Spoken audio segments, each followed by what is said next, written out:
This would be your inner steering column tube. This runs down into the box, and this is where your horn button would be placed. Obviously it's not in a Jeep, so nothing's on it.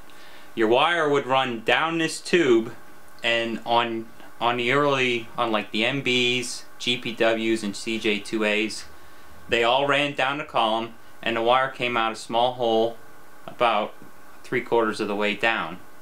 And there was a brass bushing with a sleeve inside that came over top of the tube, and after the wire came down, it was soldered on to this brass piece.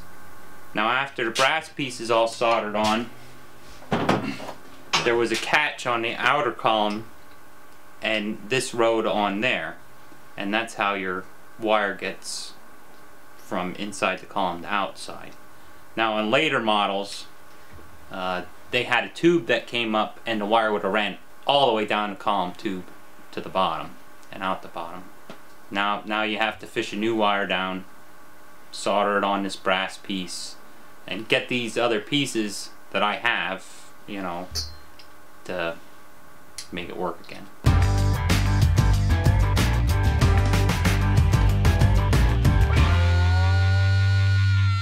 One common question we get is on the flathead 4 cylinders is how the thermostat goes in the housing.